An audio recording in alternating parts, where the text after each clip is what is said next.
Hello guys. Good evening sa inyo lahat. Good evening. So, maulan na gabi, no? So, yan, Bong, bati ka muna sa kanila. Hey guys. Oo nga lamig. Sarap. Lamig, no? Tipid sa kuryente. Oo. Hindi mamaya. So, okay, sige, share muna natin, no? While we wait for others. Sige, share natin. Okay, so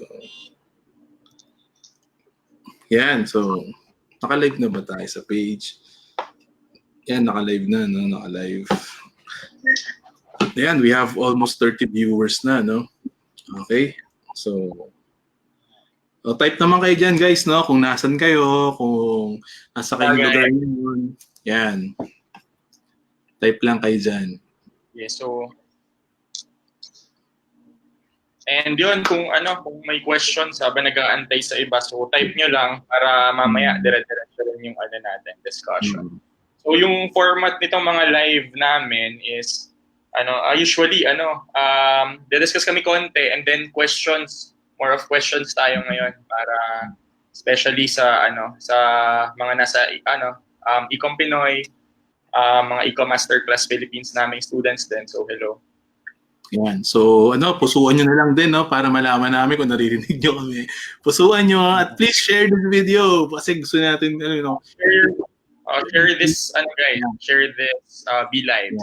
Yeah. So, para maraming especially ngayon, fourth quarter na, no? This is for us an opportunity, no? To we just want to share kami. Busy kami ni Bong, but we set a schedule talaga to to teach people, to share what we know, to share the blessings, kumbaga, di ba? So, ayun, ang dami na, no? So, may mga 50 na tayo nanonood dyan. So, good evening mga boss, si Seth, no? From Qatar, yan. Right. Yan, si John. Si John, no? From yan. Si Alex, si Queen from Muñoz, si Nathaniel from Gimaras, si Jason from Malabon, si Julie from HK, yan, si Lisa. Okay, so yan, kung may questions pa kayo, and please do share this video to others, sa groups nyo, kung saan man gustong paano baka may ma-share kami sa inyo na matutunan kayo.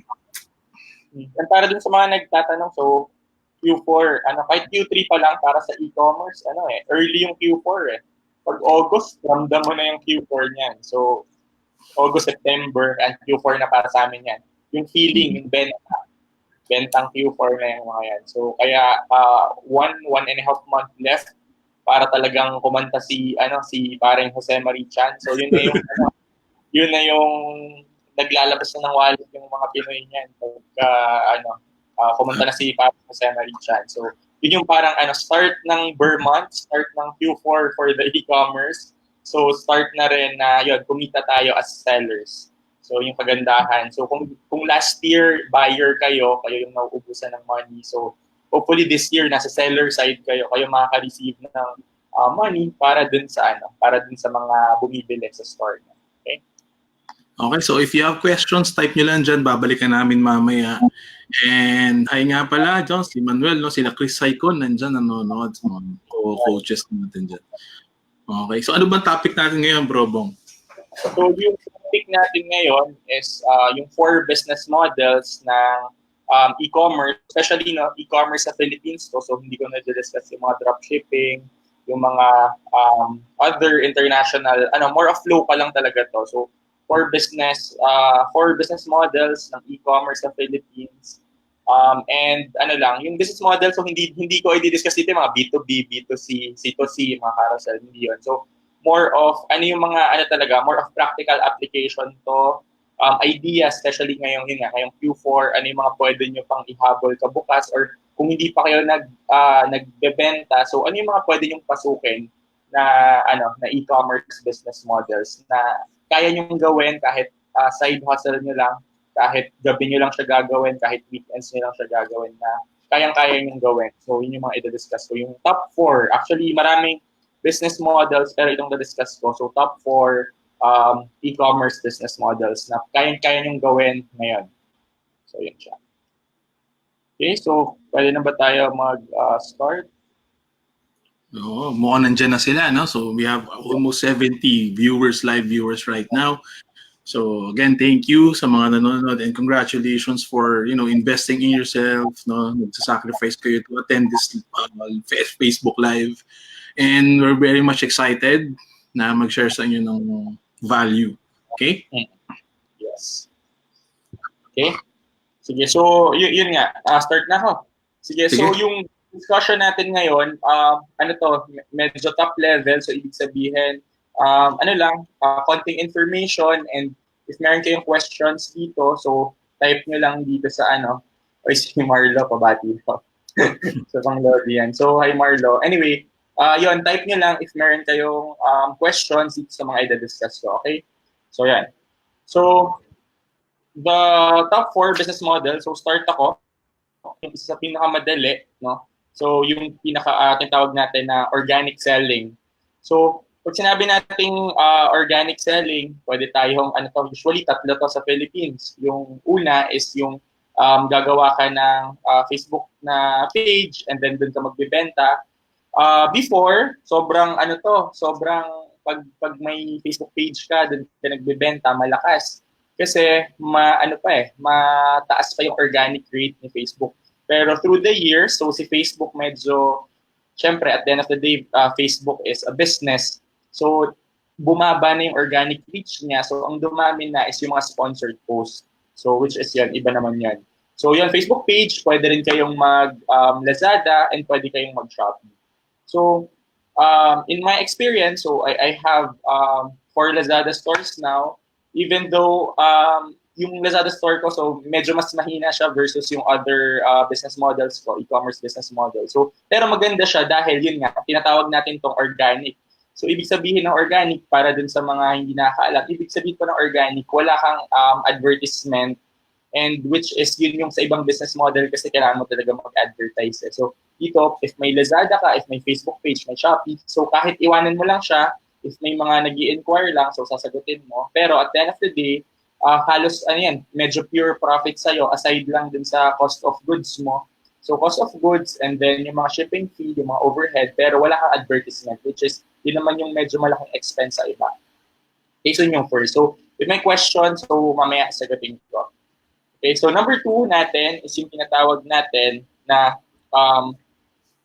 e-commerce na ginagamitan natin ng ads, no? So example to, so yung medyo proper name niya, medyo kabaliktaran na ng organic, so medyo non-organic. So medyo medyo yun nga. In layman term, ito yung e-commerce side naman na ginagamit natin ng advertisement para makabenta. So ang theory nito is meron kang website and then mag-ads ka para magkaroon ka ng leads. So ang main difference niya dun sa mga Lazada, Shopee, kasi yung tao yung pupunta sa iyo dito dahil pag gumawa ka naman ng store mo, hindi sure na hindi sure na may pupunta kagad kasi hindi naman yan nabo-broadcast sa buong mundo na may bagong website na nagbebenta ng ganito. So more of pahirapan dun sa leads, kaya ang ginagamit natin is gumagamit tayo ng advertisement, so mapa Instagram, Facebook, kung YouTube ba, kung Google. So, gumagamit tayo ng advertisement para magkaroon tayo ng leads. Ibig sabihin ng leads, yung mga visitor ng website natin. So, yung mga visitor na yon, sila yung may potential customers natin and sila yun naman yung potential na bibili dun sa store natin. So, yun yung second e-commerce business model natin. Ang kadalasang ginagamit namin ngayon is Shopify, pero pwede kayong mag-Magento, pwede kayong mag-WooCommerce, and yun, maraming e-commerce na website building platform. So, hindi ko na isa-isahin. Pero ako, ang personally kong ginagamit is Shopify. So, sa Shopify, may integrate mo na siya sa Facebook Pixel. So, medyo mas advanced na naman to. So, Facebook Pixel yung pang-track ni Facebook. So, basta yun. Number 1 is organic. Number 2 is the non-organics or yung ginagamitan natin ng advertisement para makabenta tayo or para magkaroon tayo ng leads and makabenta tayo. So, number 3, ito na yung mga medyo mas nauuso ngayon. So, sobrang dami ko ng friends na nanggaling sila dun sa non-organic, dun sa ginagamitan ng ads, nagka-organic sila, mga Lazada store. And ito ngayon yung mga medyo nauuso, which is yung branding na natin kinatawag. So, kaya ko siya hiniwalay kasi medyo major yun eh. Yung sinasabi ko kanina mga non-organic at organic, mga around 95% and above doon sa mga circle ko na gumagamit ng ganong business model, nagba-buy and sell lang talaga. So meaning to say, for example, nakahanap ako sa China ng isang ballpen, bibili ako ng bulk nun, and then ibibenta ko siya sa it's either sa organic side ko or sa non-organic, which is sa website or sa Lazada. And then, ito, as ano lang siya, as generic ballpen ko siyang binibenta. So, ganun lang yung ginagawa dun sa previous two business models natin. Pero for the branding, so lalagyan ko siya ng tatak. For example, lagyan ko Bong BB ballpen, so BBB. So, gagamit ako siya ng tatak, bibilhan ko siya ng lalagyan. So, and yun yung ibibenta ko. So, ito, branded. Dahil branded siya, pwede kong mas mahal ibenta. Pero ang ano lang sa brand, ang ano lang naman natin sa branding, kumbaga yung pinaka mas mahirap is number one, of course, you have to create the brand from scratch. So, ibig sabihin, meron kang gagawa ka ng mga mood boards, gagawa ka ng bagong logo mo, gagawa ka ng color scheme ng brand mo, gagawa ka ng sariling packaging. So, intindihin mo pa yung packaging na yon, magpapatest print ka pa ng mga packaging, magpapatest, let's say, test engrave ka dun sa ballpen mo kung ano magiging itsura. So, medyo mas mahabang proseso yung dun sa pinaka-branding natin. And, of course, mas mahal mag-start ng puhunan. So, ito habang patagal ng patagal, itong pababa ng pababa, medyo palaki ng puhunan dito eh. So, organic, kanina, wala masyadong puhunan, upload ka lang ng products, magkaka-organic sales ka na. Yung number 2 naman is medyo kailangan mong labas ng pera for the advertisement. Itong number 3 for the branding, kailangan may mga minimum order quantities or MOQs pag nagpapagawa tayo ng mga branded products. So, kailangan nyo rin i-consider yon, especially if medyo bago kayo sa e-commerce. No? So, medyo tansyahin nyo rin if kaya ba ng budget nyo, kaya ba ng puhunan nyo yung gumawa ng mga branded na bagay. Okay? And number 4 naman, so ito rin, medyo in a way siyang brand, pero kaya ko rin siya hiniwalay kasi ito medyo nauuso din ngayon, customization. So, pag sinabi mong customization, ano ba to? Kumbaga yung mga old school na customization, ito yung naalala niyo yung mga mugs, di ba? Mugs, papaprint kayo sa mugs, or t-shirt, papagawa kayo ng t-shirt. So, that's one of the forms of customization. So, pero aside dito, so marami pang bagay na pwedeng i-customize. Let's say, if i-check niyo naman yung mga international business model, which is yung print on demand, so it's one form of customization. So, customization, ang advantage niyan is unique rin sa inyo yung product. So, pag pinansin nyo maigi rin, yung pagkaka-structure ko ng pagkaka-present nito, yung first two, kayang-kayang gayahin sa inyo, kayang-kayang kahit sinong magbenta, pero yung last two natin, yung branding and yung customization, medyo mas hindi siya kayang gayahin ng competitors natin. So, sa customization naman, ang medyo difference sa branding is customization, kahit anong generic product, so no need to brand unless may branded yung customization mo.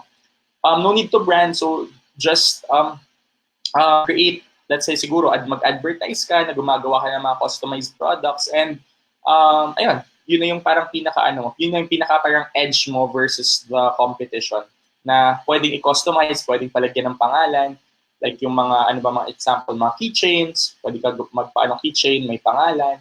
Ano pa ba yung mga nauuso ngayon? Yun nga, mga shirts, mugs, yung mga basic. May mga nauuso rin ngayon, like mga water bottle, so pwede mong i-engrave kahit ano doon sa mga bottle. I think mga nagbebenta yun si sharkbottle.com or .ph yata. So ganun. Customized naman ng mga parang water jugs yung ginagawa niya. So, I think that's the top 4 ngayon and I really believe na especially sa Q4 yung customization, especially customization, no? Ang ganda kasing pangregalo nito. So, talaga medyo magpipik to sa Q4. Kaya if kaya ng budget nyo, kaya nyo pang aralin kung paano gawin yun ngayon sa customization, I really suggest customization. But if yung budget, so you can do the organic or the non-organic yung ina-ads natin. So, and yun nga, kami ni Laurent dito sa eCommerce Masterclass Philippines, so meron naman kaming, ang pinupush namin is yung medyo non-organic kasi mas mabilis mo siyang ma-scale. Kasi ang hirap sa mga other business model is, if wala kang advertisement, medyo mabagal yung sales mo. So, kaya yan.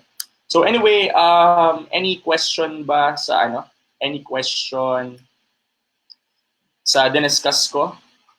ng business models natin, and open rin natin, no? So any question regarding e-commerce, so kung may Lazada, Shopee store ba kayo or may Shopify store, kung may branding kayo, if may question kayo regarding branding or customization, so just shoot sa comment section or anything under the sun na related sa e-commerce, pwede. Yeah, so baka may questions kayo dyan. So basically, maraming ways talaga ngayon sa e-commerce, napakalawak. So you cannot just, depende sa'yo kung saan magpo-focus talaga. We have friends na very successful sa Shopify. We have friends na very successful running through Lazada. So it depends on, kumbaga, what aspect will you focus on, kung saan ka magpo-focus, and yun. So may questions pa kayo dyan? So any questions, anything na, it's just kahit ano. Yan, may question dito. Si Kaiser. Question po, Sir Boom. Sa customization po ba, paano po ba ang pricing model? Mas mahal po ba ang general store o pareho lang? For me, sa customization, Kaiser, hello nga pala. So, for customization, of course, ang kadalasan kasi, may premium dapat palagi sa customization. So, if nag-advertise tayo, nangyayari natin sa mga general nating items is kaya nga nating mapataas yung perceived value, wala pa yung customization. So, yung ginagawa nga ng iba, medyo mura yung customization. Pero ako, if meron akong customization business, so I would do medyo higher price points just due to the premium na customized yung product nila. So, ayun. Yun yung medyo dapat parang i-intake. Once na customize na yung item mo, mas mahirap na yan. Mas hindi siya ganun ka-scalable since kailangan mo laging, parang may added, added step before mo masend kina customers mo. So, lagyan mo ng premium. Yun yung nasasuggest ko. So, lagyan mo ng premium if like generic or non-customized yung item mo, and meron kang version na customized, like yun, may malalagyan ng names or papabago yung colors, ganun. So, I suggest na mas mataas dapat talaga versus the general store counterpart na item. Okay, so si Abs naman, how many days po ang hinihintay nyo before kayo mag-scale? Siguro tinutukoy niya dito about ads siguro. Okay. So, yun, my Abs, how many days? 2 to 3 days ako before mag-scale. So, binabasa ko muna. Kasi minsan may mga flock sales, so mga 1, 2, 3, kahit ang baba pa ng budget. Tapos, pag in-scale mo, namamatay rin bigla. So, ako medyo binabasa ko muna yung mga view contents, add to carts, initially checkout, purchase. So, especially if you're starting pa lang, if hindi ka pa ganun kasanay mag-scale, you really need to learn how to read Facebook ads metrics. Yung palaging merong bagong palaging merong bagong update si Facebook, so dapat active ka rin sa mga e-commerce groups para if meron kang question, mapagtanong ka. So yun, maganda yun na may community ka. So, and yun, if you're asking for the day, so 2 to 3 days before mag-scale, but make sure you know how to read the metrics.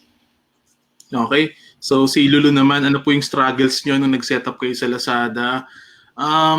Siguro sagot na rin ng konti rito, So, struggles nyo nung nag-setup siya. Siguro syempre, when you're going to Lazada, Shopee, you're competing, especially if your items are generic or general items, So, you're gonna compete with prices, So, syempre, ang struggle mo dyan is how will your store stand out? How will your product stand out? Syempre, pag ganun, pare-pareho kayo kung general stores, you should have a good creative, materials for the product images, and syempre yung mga kahit paano I use na minsan nag-engagement Facebook ads ako dyan for general items, pero pag branded naman madali na for Lazada, pag if it's your own brand, so magkakaroon ka na ng struggles talaga, especially pag pag general items. So that's my answer for that. So si Lawrence, bro? Add na lang rin ako. So, sige. Ako struggle ko rin sa Lazada, of course, yung mga first few sales, ang hirap makakuha. So, katulad nga sinabi ni Bro Laurent, dagdagan ko na rin. Ako make sure ko, one, yun nga, creatives, dapat medyo nagsistand out sa Lazada. Number 2 is yung keywords mo. So, keywords optimization. Yes. question sa akin lagi, especially nung maganda na kombinasyon for the Lazada, isipin mo, anong tinatype ni customer mo sa keywords. So let's say, naghahanap ka ng pump ng bike. So bike pump or electronic bike pump. So dapat iniisip mo rin anong keyword na ilalagay ng customer mo pag naghahanap siya ng certain product. Number 3 is yung description. So, aside dun sa pinaka-keyword sa mga title mo, dapat yung description mo is, inaano niya, kumbaga, una, keyword rich. Number 2 is, yung mga benefits and yung mga ginagawa ng products mo. So, dapat nandun din, features. So, yun, features and benefits ng product mo, nandun din sa mga description. And lastly, dapat yung concern kasi pag mga ganito is dapat medyo hindi nangangamba yung customer mo pag bibili. So, if meron kang naiisip like, kunwari, chinek mo competitor mo na, let's say, balik na ako dun sa example ko, sa electronic bike pump na medyo mahina. So, pwede mong ibida na this is, mataas yung PSI nung nakaya nitong bike pump na to and may 30 days money back guarantee if hindi gumagana or kahit pwede mo isa-oli sa amin. So yung mga ganon, nakakatulong siya, especially sa mga, ang struggle naman natin lagi is hindi magkaroon ng sale. So yung mga diniscuss ko, so yan, makakatulong siya for your Lazada. Yun, so may question dito. Mas advisable po ba na direct na sa campaign budget optimization, CBO, especially siguro, di ba, going September na tayo? Ako, hindi pa rin ako masyado na CBO, though inaaya ko na siya. May mga campaigns ako na sin-CBO ko, pero pag nagte-test ako, medyo ad set budget optimization pa rin. If meron ka, kasi yun nga, ako hanggat gumagana pa, hindi ako, nagte-test ako, pero hindi ko talaga siya minamigrate entirely dun sa bago kong natututunan. Basta mas, like, pag nag-split test ako, medyo mas okay pa rin sa akin yung ad set budget optimization. So, ang pinaka-campaign budget optimization ko lang ngayon is yung mga PPEs, mga video views. So, parang halos yun lang naman. Pero for the conversions, yung mga purchase, kung nag-add to cart optimization ako, so ano pa rin ako, ad set budget optimization. Since may mga hindi na-detect si Facebook, especially sa purchase, kaya minsan medyo mali yung trigger nung campaign budget optimization niya. So, sabi ko nga before, discuss ko na rin to sa mga Facebook rep ko. So, ayun, hindi ko sure if meron na bang fix si Facebook, especially for the Philippines. Kasi COD tayo eh. Maraming umu-order through chat lang. So, hindi na-capture ng, let's say may isa kang ad set sa Facebook, hindi niya na-capture yung chat. So, iba yung pagkaka-optimize ng campaign budget optimization. Kaya ako, until now, so for the conversion, ad set budget optimization pa rin ako. Okay, so ako basically nga pareho kami ni Bong, no? Meron akong mga campaigns na CBO, nagka-try na rin ako. Syempre, I have to somehow, di ba, pag nag-transition na tayo, syempre dapat ma-familiarize ka na rin, di ba? So, ganun siguro. Majority should be yung kung saan ka pa rin sanay, kung saan ako sanay, yung hindi pa CBO, tapos meron ako campaign sa CBO. Okay, so inaaral ko na rin siya. Okay, so sabi ni Daryl, bro, what's the starting budget for types of models? Yan, sakto. So, sobrang gandang sobrang gandang question. So, siguro, for even sa mga mini-mentees namin, sa tinuturuan namin. So, for the organic type ng business model, for mga Lazada, Shopee, I think 50,000 or less kayang-kaya na. So, 10, 20,000. For the non-organic, dun sa nag-advertise ka, so, mas malaki, of course, kasi medyo sa start, may chance kang masunugan sa ads. Pero if wala ka sigurong ganito, I'm not suggesting na mag non-organic ka muna or mag-Shopify. Siguro at least mga 80, 70,000, 250 to 150,000 yung pinaka-budget mo. So yun, again, so for the organic, kahit 50,000 or less. For the non-organic, sa mga Shopify na business model is siguro 70, 80,000 and above. Kasi kailangan mo ng pang-product, kailangan mo ng pang-advertise, so mga pang-testing mo. Advantage naman ito is mas mabilis talaga yung pinaka-ikot ng pera pagka nagamay mo na kung paano, unlike dun sa organic kasi kahit siguro gaano kakagaling, hindi mo siya mako-force yung sales mo. So yun naman yung disadvantage. Number 3 for the branding, kami, pag nagko-compute kami for the branding, what we do is, ina-assume namin is meron kaming 10 variants of the product. Kasi iba-iba to depende kung anong iba-brand mo. Let's say, ang binabrand mo ngayon is beauty product na pang-sabon, let's say. So, medyo mura yung sabon. Iba yung presyo niya pag iba-brand mo yung sabon. Kaya lang ba sabon? Talagay mo ng 30 pesos kasama packaging. So, 30 pesos, ang minimum order quantity mo, let's say, is 100 pesos. So, 30 times 100, 3,000. 10 variants, 30,000. So, 30,000 if sabon. Pero if kunwari ang binabrand mo is let's say sapatos. If binabrand mo naman sapatos, kano puhunan sapatos, 300 pesos. May color pa yan, may size pa yan. So, pag minultiply mo, sobrang per kind pa lang ng sapatos, aabot ka na ng 200,000 pesos pagka binalot mo pag sa MOQ pa lang. So, sa 10 variants, aabot ka na yan siguro mga millions, mga 2 million, 3 million. So, again, depende. Malaki yung range ng brand. Kung mura ba yung item na iba-brand mo or kung mamahalin yung item na iba-brand mo. So, medyo nasa range yung for branding. Unlike dun sa kanina, pwede kang mamili naman din ng mga medyo mas, for the organic, pwede kang mag-testing muna ng mga small items before ka mag-bulk. Kaya medyo mas mura or mas sakto yung sinabi kong price range kanina. For the customization naman, ito yung medyo tricky din. So, customization kasi lahat ng nasa taas, pwede mo naman yung i-customize So, ang main difference lang is if in-house mo yung pagko-customize or kung i-outsource mo yung pagko-customize.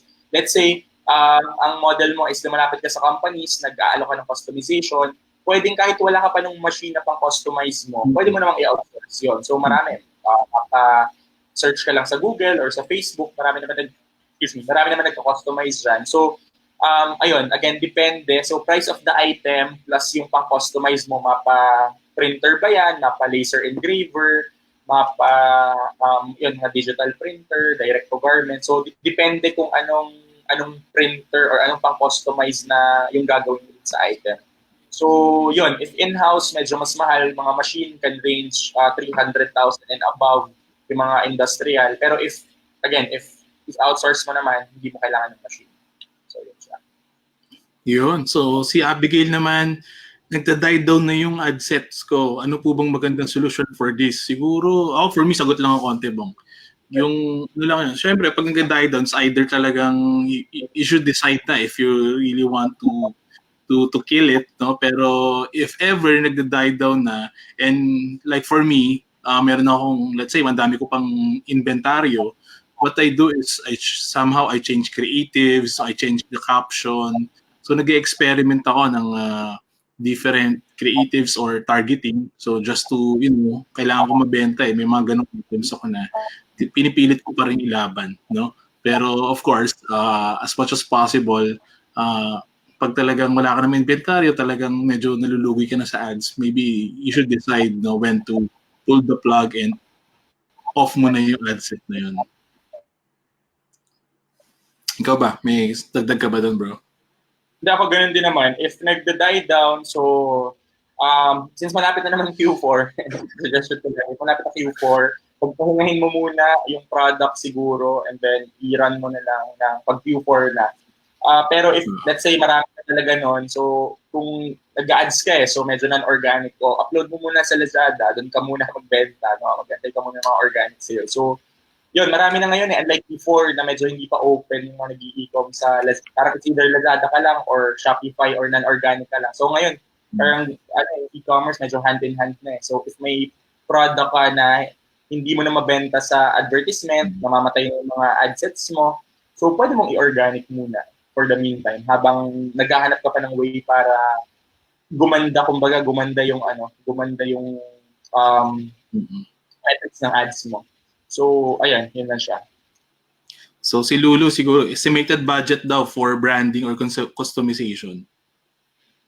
Yun nga, kanina, yung sinabi ko, estimated brand sa branding, medyo range siya. Depende for customization, again, depende if in-house yung customization mo or if i-outsource mo yung customization mo. So, anywhere from siguro 30, 50,000 and above yung price. Dito may question, ang laki As a consumer and a seller, kapag nakakita kayo ng ads na is somehow fake and ang claim niya, like yung video na ginagamit is hindi talaga sa product na yun, okay lang ba mag-comment na fake? As a seller, parang palang dapat sana support ako, pero sa buyers parang dapat mag-comment na fake link talaga. So, siguro yun, no? So, at the end of the day, siguro do what's right. If talagang alam mo na fake yung claim, so, sabihin mo dun sa comment na fake yung ginagawa niya. I guess if talagang, it's either dalawa yan eh. Number one, yung buyer or yung seller, meron ng system in place na hindi mapalabas yung comment mo. Like, pwede mo kasi i-set up sa Facebook page na i-block eh. So yun, I also advise you as a seller na para dun sa mga naninira lang, so i-block mo na yung mga words na fake, yung mga peke, mga mura, so i-block nyo na, pwede nyo i-block na sa page setting lang yun. Or number two naman, so ibablock ka niya manually. So depende na yun. Pero again, at the end of the day, it's, it's on your morality kung ano yung suggestion or kung ano yung gagawin mo doon sa ganong instance. So, yun, if gusto mong sabihin na fake claim, wala naman akong masasabi. Or, yun, it's up to you.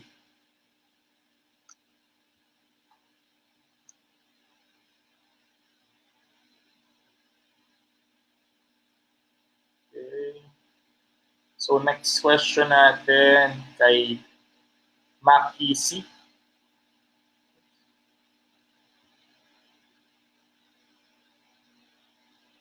Yan. So, how do you deal with current customer orders while your items are still shipping from China? Parang nawala yata si Bro Laurenta. So, ako, if nasa China pa, so pwede mong gawin is two things. So, number one is kontakin mo si customer mo, magsabi ka ng, medyo mo siya, sabihin mo, due to really large demand, naubusan ng product, and siguro lagay ka na lang free item or sabihin mo na parang mga 1 week pa before dumating para medyo positive mo na frame yung pagkawala mo ng stock. Or number two, pwede mo rin gawin is huwag mo na sabihin and ipadala mo na lang. So, pero siguro ako, especially if bago pa, I suggest yung first one, inform mo muna si customer mo para rin alam nila, align sa kanila. Kasi yung number two, ginagawa lang namin to if medyo marami talaga na sayang sa tao namin. And if ipapadala naman namin, yung mga couriers naman kasi na free yung RTS, so like mga CMO. So papadala na lang namin kasi pag kinumpute mo, panalo ka pa rin eh. If it's either maraming magbalik kasi wala namang RTS fee na. So, yung 2 things mo na pwedeng gawin. So, ako bro, add lang ako, no? Add lang ako. Siguro pag ganyan, syempre, nag-test ka pa lang din or huwag ka muna mag-scale, no?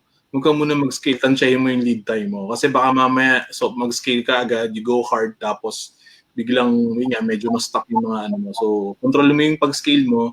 So, that's one of my advice. You can give freebies or you can contact them na dahil sa delay, you can give more discounts to them. Okay? And kanina bro, kasi nawala ako kanina eh. Yung kanina, yung sa seller, yung fake claim, ganyan.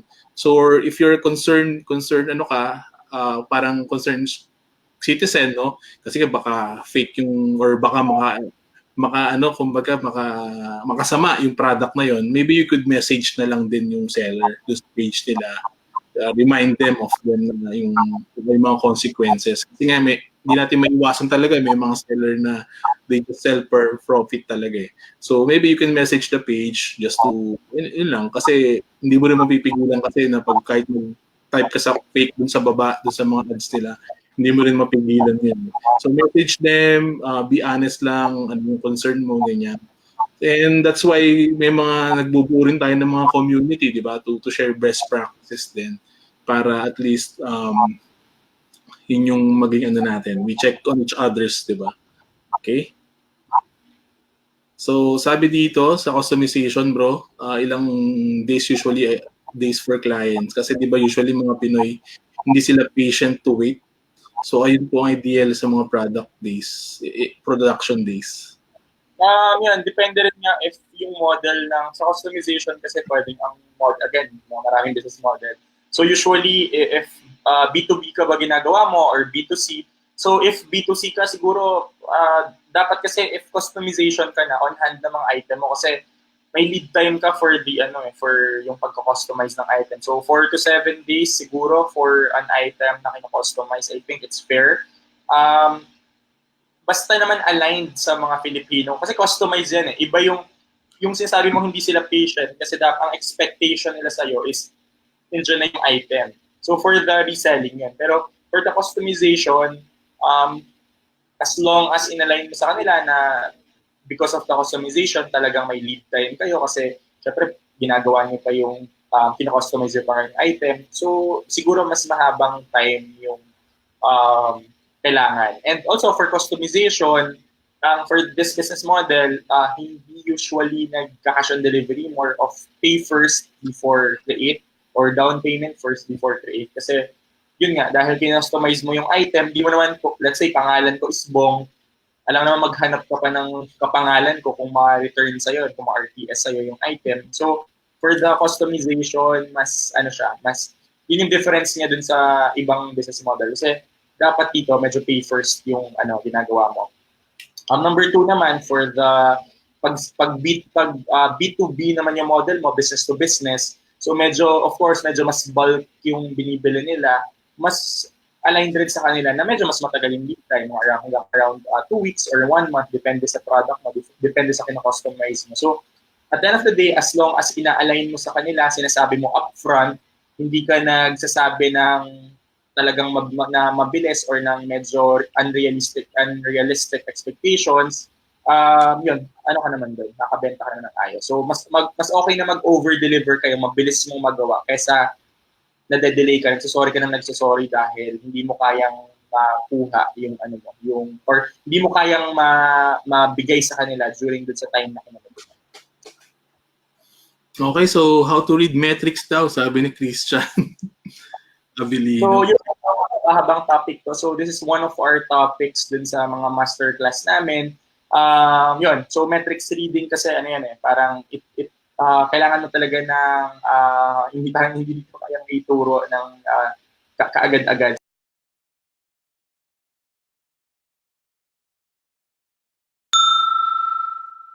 Okay. Hello? Nawala yata ako. Ayun. So anyway, ayun nga. So katulad sinabi ko. So if you want to read metrics, so yun, i-check mo kasi yung sa view content, anong meaning nung metric na to, anong meaning nung sa initiate checkout, anong meaning nung add to cart, anong meaning na nag-purchase. So, yun, if total na sabi mo naman, so I'm inviting you if you really want to learn how to read metrics kung paano namin ginagawa ni Lauren. So, I'm inviting you dun sa event namin this August 17 to 18. So, one of the topics there will be how to read Facebook metrics. Kasi yun nga, we really need to have a focused discussion on how to read the metrics.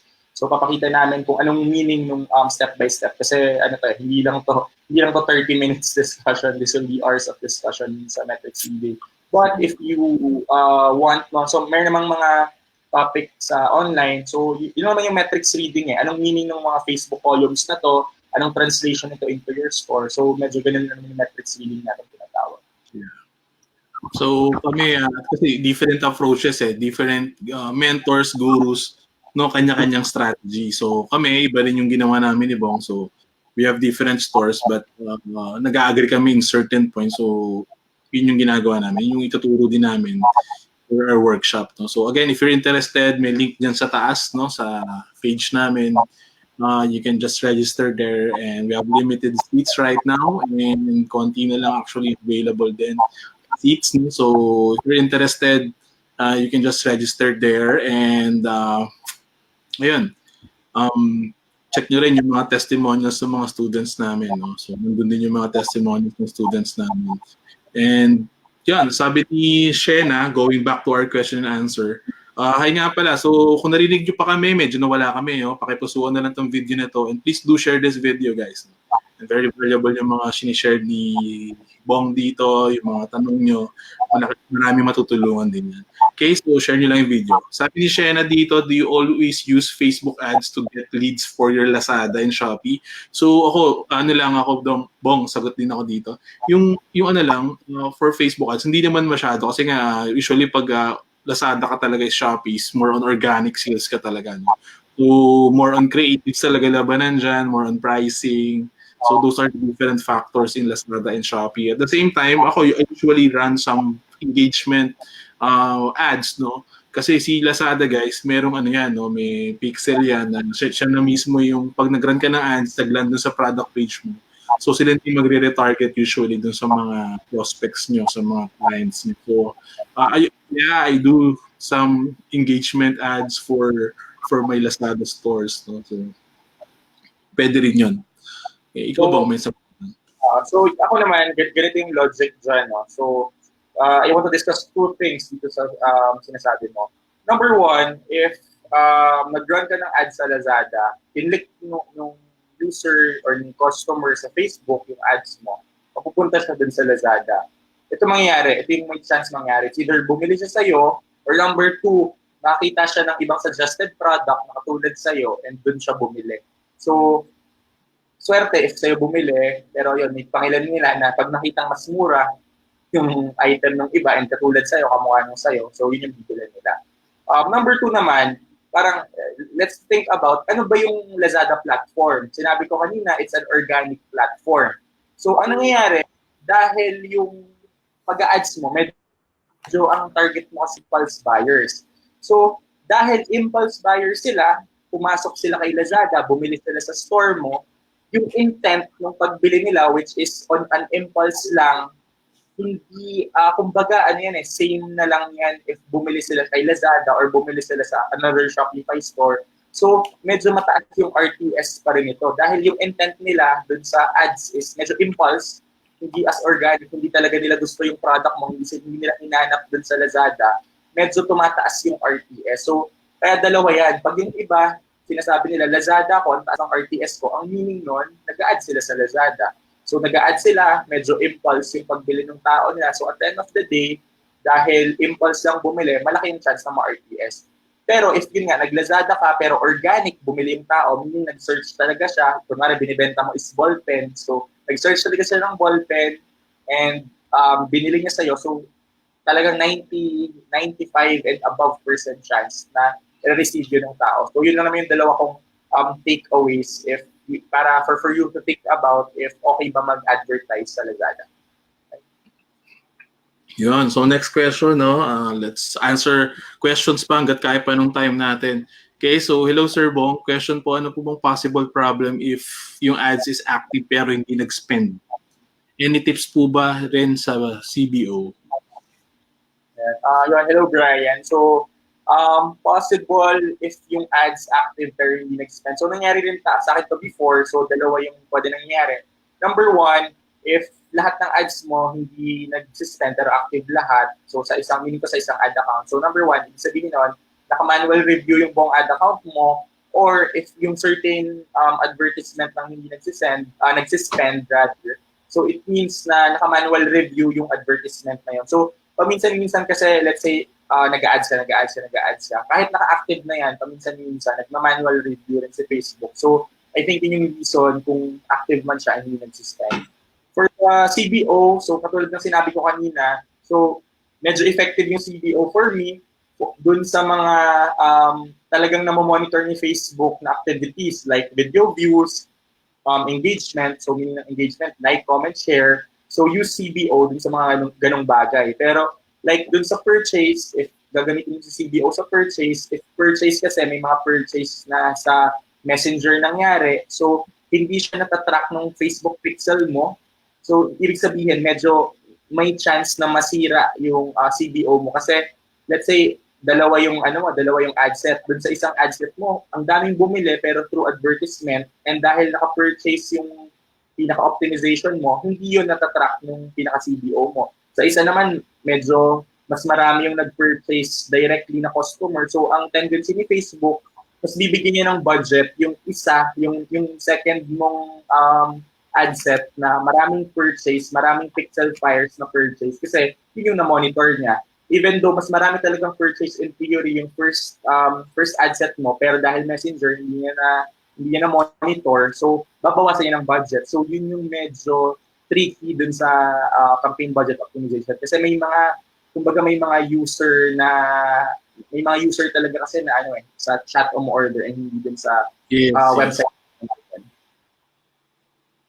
Okay, so sa CBO lang, any tips siguro, you have to try it. Tapos, ang problema lang sa CBO, nakikita ko, Bong, minsan kasi pag nilagay ka ng budget, pag nakita niya na medyo effective yung isang ad set, doon niya na nilalagay lahat ng budget. So, ang problema dyan, pag doon niya na nilagay, tapos konti lang yung na-spend or hindi nag-spend sa ibang ad set, hindi mo matetest yung ad set na yon. So, you can just turn it off, yung mga hindi niya ginagastusan, turn those ad sets, and then you can create another campaign, tapos doon mo sila i-test. Kasi baka mamaya ang tendency ka ng CBO, di ba? Kung effective na isang ad set, doon na siya nagfo-focus. Okay? So, pros and cons for Master Shopify versus Lazada, or possible po ba mag-Shopify incorporate to Lazada? Hindi ako mabot sa first two. Okay. So, ano bang pros and cons, bro? Shopify, of course. You can dictate your price. Yun. So, kikita mo naman, compare ka ng naka-Shopify, yung tipong 1,300 pesos na binibenta sa Shopify, sa Lazada, binibenta lang ng 200, 250. So, sa Lazada, hindi ka makaka-dictate masyado ng price mo. Kung makaka-dictate ka man, malaki chance na medyo hindi sa'yo bumili yung mga tao. Unlike for Shopify, dahil sarili mong website, wala kang kaagaw, ikaw nag-dedicate ng price. So, number one is price. Number two then is yung scalability. For Lazada, let's say, kumikita yung product mo daily ng 10,000 pesos, and meron siyang counterpart na Shopify store, kumikita rin 10,000. Yung Shopify store, dahil advertisement-based siya, so kaya niyang kumita kahit kinabukasan mismo. Kaya niyang kumita ng 50,000, then the following day, 100,000, and then the following day, 200,000. So, yung kumbaga yung scaling, yung paglaki ng kita mo, mas mabilis sa Shopify. Kasi yun nga, advertisement based. Sa Lazada, organic, hindi naman ganun kadami kung taong pupunta kasi medyo fixed na yung number of tao na pumupunta sa Lazada unless may sale, unless may beer sale, unless may 11/11 or 12/12 sale. So, yun na yung time na talagang nagpipick yung sales mo. So, mas consistent si Lazada. For Shopify, mas madali talaga siyang scale. So, and yun, number 3 rin siguro is yun, sa puhunan, for Shopify, dahil nag-test tayo, gumagamit tayo advertisement, kasi kailangan mas malaki konti yung puhunan natin versus Lazada kasi basta nakapag-upload ka, nagawa ka ng account, medyo pwede ka nang, may chance ka nang magkabenta. And yun nga, so number 4 na lang rin siguro, Lazada store ako, may bago akong Lazada store, mas maliit chance na makabenta ka in 1 week, especially if you're new to e-commerce. But for Shopify, dahil advertisement-based tayo, kahit first day mo kaya mo nang kumita, let's say, kung may budget ka na pang testing, kaya mo nang kumita ng 5,000 pesos, 10,000 pesos on your first day. Yun naman yung advantage dahil advertisement-based tayo for Shopify. So yun, hopefully yun yung mga points ko. Yeah, so basically, ganun na, Lazada talaga, it's more on if you have a brand, maybe you can do both, no? But mas makakatipid ka usually din. Mas maganda rin kung meron ka sa Lazada. But again, sa Lazada kasi, if it's a generic or general item, you're gonna compete with prices. And of course, yung mga creativity, yung mga iba't ibang tactics, no? So, how to scale with CBO? Add lang ng budget, di ba, Bong? Add lang ng budget. Budget. CBO lang. So, yes. Yun. So, isa ng mga nabasa ko kasi pag sa CBO, kahit gaano kalaki yung ilagay mo, unlike before na medyo controlled yung scaling natin sa mga different ad sets. Iba, may mga nagsasabi 15%, iba 20% lang yung pwede mong increase. But for CBO, based sa mga nabasa ko, is you could increase any amount you want. No? So, yun. Depende sa pag-scaling mo. Depende sa budget mo. So, yun ang magandang advantage ng CBO daw. Okay? So, Lawrence naman, 1-day click po ba or 7-day click? Ako, general rule of thumb ko, if 7-day click for me yung mas item na mas medyo mahal, so mas pinag-iisipan para ma-capture pa rin ni Facebook din for optimization purposes. If 1-day click, yung mga medyo mas murang item. So, yun na lang rin yung, pag tuturo ako, yun na lang yung general rule. Kasi medyo, hindi na ganun, I don't believe na gano'n nakalaki yung parang factor pa nito. So, if mura, 1 day, so meaning 1, mahal, 7 kasi mas malaki siya. So, yun lang yung tip ko para maalala mo siya. So, meaning ko rin mahal siguro less than 1,000, one day click. Above 1,000 or above 1,500, mga 7 day click. So, okay lang po ba mag-guide at pag-delete ng comment or nakaka-apekto po ba para ma-deactivate yung account niyo? I think it affects your score, but for us, maybe you could just auto-hide them, yung mga negative comments. But para hindi ka na kasama para makatulong yun. Pero pag nag-delete ka or nag-comment, I think may mga nababasa ako na it could affect your score. Tama ba, Bong? Tama naman. No? For me, okay lang mag-type. Pero yun, again, hindi ko alam paano mag-compute ng actual. Siguro open up ko na namin to sa Facebook rep ko for our next call. If may idea sila. Kasi medyo, na pa ni Facebook parang hindi ko sure if nalalabas nila yung mga ganong info. Sa dami na nang dinelete and hinide ko, wala naman akong maalala super laking effect. So I think that's okay. Pero it's up to you. So suggestion ko, i-hide mo na lang, huwag mo na siyang i-delete. Yun. So, dito, good net profit. Sa atin, mga 15 to 20, masaya na tayo, di ba? Net profit, So, di ba? Net profit. So, siguro ang, na lang, i-translate ko na lang to. Net profit at the end of the day, no? Kasi, baka sinasabi rin niya, bro, is yung magkano ina-add pagka, let's say, 200 pesos yung item, magkano yung, kasi baka 20% lang i-add So, make sure for the net profit, pag ni-reverse mo, so yung sinasabi ni Bro Lauren, so 10, 15, 20% is already good for the local e-commerce. Unlike dun sa international ko, parang standard namin, 25, 30, 35%. Kasi nga, kagad yun, wala kang cash on delivery, walang chance na ma-RTS. Pero yun, for local, I guess 10, 15, 20% is good. Yun yung matatake home mo at the end of the day. So, yun, dahil nga sa mga RTS, overheads, advertisement. So, yan. Yan. So, yun, make sure the net profit means ito na yung sayo, Net na. Net of all your salary sa employees mo, net of your ads, net of your inventory cost, net of everything, rental, everything. So, make sure I compute it daily. So, I advise that you compute it daily, be on top of your account, know your numbers, no? So, ako medyo may advantage ako kasi accountant ako. But siguro nga, if you're gonna attend yung e-com workshop namin, gonna share you yung mga dapat na numbers na kailangan mong i-consider when you run your e-commerce. Kasi yung sales kasi napaka-deceiving yan When people post, they have the sales every day. But at the end of the day, it's about the net. How much did you take home, no? So, how much yung bumalik sa iyo. Okay? So, at the end of the day, yun pa rin yan. Okay? So, ano bang, Sir Bong, anong metrics po ba dapat tignan para malaman ng scalable yung ad sets? Sige, bro. Sige, bro. Kasi yung, kami ni Bong, depende yan sa, of course, sa product, no? Kung ano yung ROAS na target mo, ano yung return on ad spend mo. Diba maraming factors, bro? So yun, ROAS mo, cost per purchase mo. But at the end of the day, if may net, kumbaga, nagneneto ka pa, may kita ka pa, so it's still scalable for me. So, syempre, i-factor in mo rin yung pagod mo. So, pero if kumikita ka pa rin sa product na yun, so you can still scale it. So, regardless of the metrics. So, yung po pinaka-ultimate indicator if kumikita ka pa. Yun, no? So, Sir BB, pwede po ba magbenta ng car seat cover ng car? Pwede, di ba? Siyempre, pwede yan. Pwede, siguro.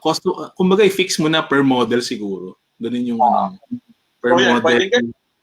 Siguro, balik ka dun sa customized model kung may third party ka na gumagawa ng customized car seat for the car, pwede mo rin silipin yan. At least if customized siya, pwede mong palitan yung fabric, pwede mong gawing leather or fabric, color ng threading, gaano baka lambot. So, yun, ang dami mong pwedeng ipasok doon. So, pwede mo siya sa customized part or pwede yung sinabi nga ni Bro Lauren na medyo may pagka buy and sell model ka lang. So, bili ka ng, let's say, Fortuner na car seat and then ibenta mo.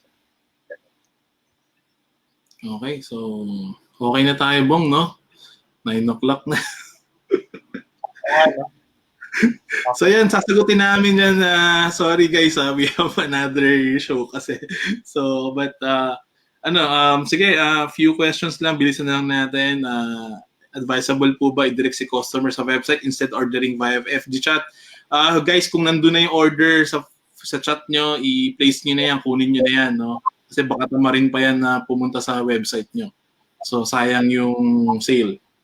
Okay, so Sir Bong, ano po bang tolerable ROAS? Again, it depende yan sa product. So kami, we compute for the ROAS of break-even ROAS namin per product. No? So depende yan sa costing mo and everything.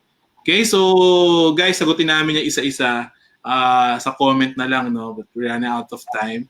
But I hope to see you guys on the August 17, 18, SMX MOA Passion. Yes.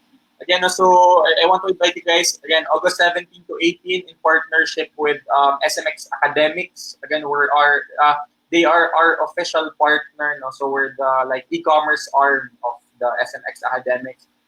We're partners with SMX Manila this time. SMX Manila, yung katabi ng Mall of Asia. So August 17, 18, so full day siya. It's either first day, pwede ka attend ng 1 day or 2 days workshop. So beginner yung first day, and then for the advanced yung both days na workshop natin. So it will be a classroom type setting. So pwede kayo magdala ng laptops. May question and answer tayo. Free yung food natin and coffee. And yun, dalawang mentors nyo kaming nandun. And we also have some special guests for you guys. So watch out for our special guests, our other presenters. So hoping to see you guys there. So the link is up, nasa caption, no? Nasa taas yung link. I hope to see you guys there, and check nyo na lang din yung mga testimonials ng mga past students namin. And again, this is for us, no, paying it forward, no, how much e-commerce blessed us. So we want to share it with you guys. And sana makatulong kami sa inyo. Sana maging instrument kami na maging blessing sa buhay nyo. And I want to see you guys on August 17 to 18. So if you have any questions, message nyo lang kami ni Bong, and or sa page namin. Ito, palike na rin yung page namin. No? So we'll promise, no, to have more free webinars like this so that we could, mastermind, we could learn a thing or two sa inyo din. At the same time, sa mga students namin, no, meron tayong mastermind, no, on Sunday. See you guys sa mga students namin here in the Phoenix.